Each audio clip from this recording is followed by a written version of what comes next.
जो आदमी गम में रहता है, बेदम रहता है, उसको दुनिया का हर आदमी गमगीन ही दिखाई पड़ता है। जैसी दृष्टि वैसी सृष्टि।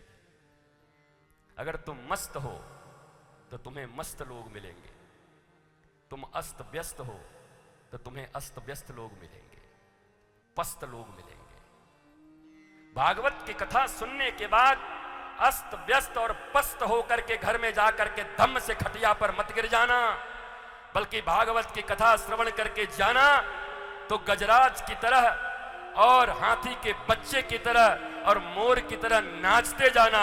लोग पूछे कहां से आ रहे हो, कहना श्री कृष्ण कथा सुन के मस्त होके नाचते हुए आ रहा हूं। ऐसा नहीं जाके सोफा पर धम्म से गिर गए, कहां से आई, मर गए, कमर टूट गई। भगवान की कथा में पस्त नहीं मस्त होते हैं, पर सुनेगा वही होगा जो यहां भी बैठ करके ऊपर में पंखे गिन रहा होगा।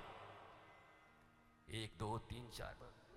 बर्मन जी को कुछ पंखा और लगवाना चाहिए था, व्यवस्था गड़बड़ है। और पिछली कथा में तो गई थी, वहां कूलर भी लगा था। वो कूलर, एक जगह तो एसी लगी थी। हाँ,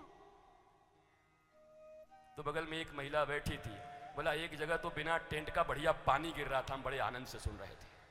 महाराज, हमारा और आनंद है, ओपन एकदम चारों तरफ, मौज मस्ती बरकरार रहे। धर्म का एक ही आयोजन और प्रयोजन है, साधु संत ऋषि महर्षि शास्त्र ज्ञान विज्ञान, ये जो कुछ भी है, साइंस, विकास, इन्वेंशन, इन सब का एक ही प्रयोजन है, how to live a blissful life. तुम्हारे भीतर ब्लिसफुलनेस कितना है, स्माइल कितनी है, मुस्कुराहट कितनी है, शांति कितनी है, मस्ती कितनी है, आनंद कितना है, नृत्य कितना है, गीत कितना है। नहीं तो सब बेकार है। जो आदमी गम में रहता है, बेदम रहता है, उसको दुनिया का हर आदमी गमगीन ही दिखाई पड़ता है। जैसी दृष्टि वैसी सृष्टि।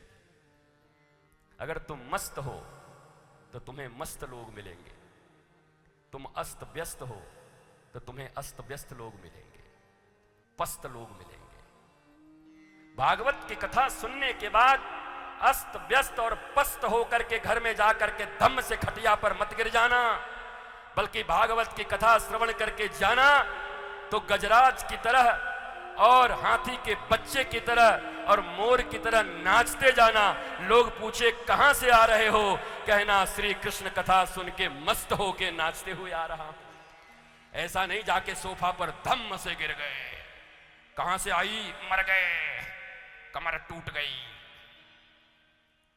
भगवान की कथा में पस्त नहीं मस्त होते हैं, पर सुनेगा वही होगा जो यहां भी बैठ करके ऊपर में पंखे गिन रहा होगा। 1 2 3 4।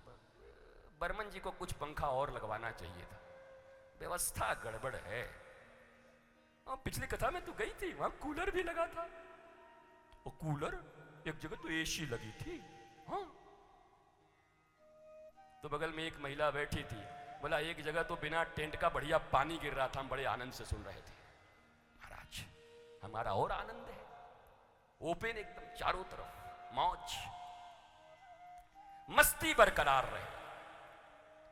धर्म का एक ही आयोजन और प्रयोजन है, साधु संत ऋषि महर्षि शास्त्र ज्ञान विज्ञान,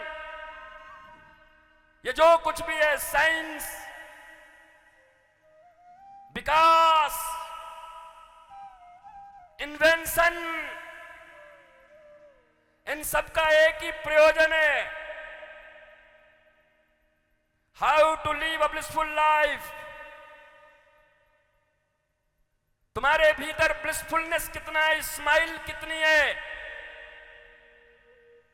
मुस्कुराहट कितनी है, शांति कितनी है, मस्ती कितनी है, आनंद कितना है, नृत्य कितना है, गीत कितना है, नहीं तो सब बेकार है।